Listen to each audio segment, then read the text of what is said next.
আমি আশা কৰিছিলোঁ যে মহামান্য আদালতে কিবা এটা পজিটিভ এটা ৰিপৰ্ট আহিব, কিন্তু আজি যিটো শুনিলোঁ আমি অলপ সকলো দুখিত। এইটো মানে আমাৰ কাৰণে শেষ পইণ্ট নহয়। আমি সকলো বিচাৰোঁ ৰঞ্জন দৈমাৰী ডাঙৰীয়াই আমাৰ শান্তি প্ৰক্ৰিয়াত জড়িত হৈছে, এই অঞ্চলত দীঘলীয়া সময় এটা সংগ্ৰাম কৰিছে। তো ৰঞ্জন দৈমাৰী ডাঙৰীয়াৰ যিটো মুক্তি বা তেখেতৰ যিখিনি মহামান্য আদালতে ঘোষণা কৰা যিখিনি শাস্তি সেইটো কেনেকৈ ৰিডিউচ কৰিব পৰা যায়, ইয়াৰ ওপৰত পুনৰ আমি অসম চৰকাৰ আৰু ভাৰত চৰকাৰৰ লগত আলোচনা কৰিম।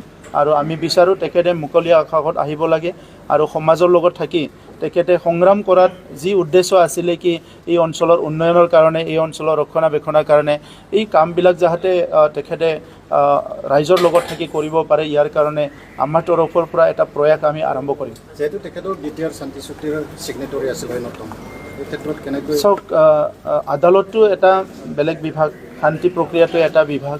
চ' যিটো জুডিচিয়াৰী আছে এই জুডিচিয়াৰীটো কাৰো তলত নহয়।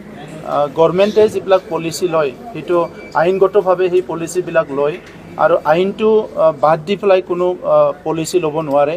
সেইকাৰণে এক্সিকিউটিভ আৰু জুডিচিয়াৰী ইয়াৰ যিটো পজিশ্যন সেইটো নিজৰ নিজৰ জেগাত আছে।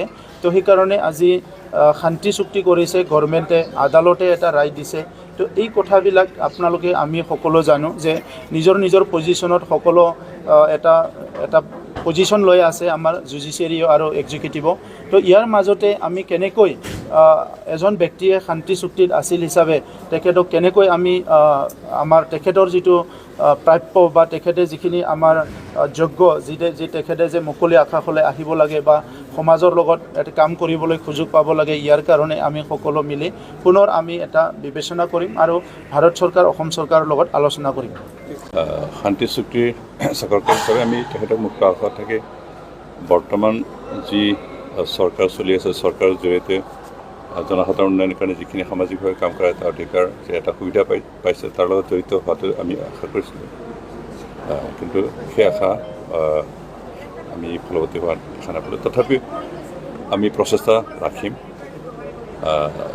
আমি জানো যে চৰকাৰ এটা চলাব লাগিলে চৰকাৰ এটাত আমাৰ লেজিছলেটিভ, এক্সিকিউটিভ আৰু জুডিচিয়াৰী তিনিটা বিভাগ থাকে। তিনিটা বিভাগৰ যিখিনি পাৱাৰ এণ্ড অথৰিটি ইকুইভেলেণ্ট হয়, কোনো কাৰো তলত নহয়। আৰু সেইকাৰণে যদিও তেখেতে শান্তি চুক্তিৰ স্বাক্ষৰকাৰী হিচাপে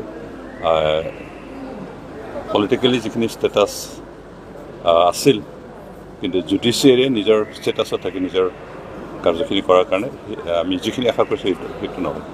তথাপিও আমি তেখেতৰ আৰু কিবা কৰিব পৰা যায় নেকি, তাতকৈ উচ্চতৰ পৰ্যায়ত আৰু কিবা কৰিব পৰা যায় নেকি তাৰ প্ৰচেষ্টা আমাৰ চলি থাকিব। আমি সেইকাৰণে তেখেতৰ পৰিয়াল, তেখেতৰ আত্মীয়সকলক নিৰাশ নহ'বৰ কাৰণে অনুৰোধ কৰিছোঁ। আমি চৰকাৰ হিচাপে তেখেতৰ মুক্ত আকাশ আনিবৰ কাৰণে যিখিনি প্ৰচেষ্টা আৰু লাগে সেইখিনি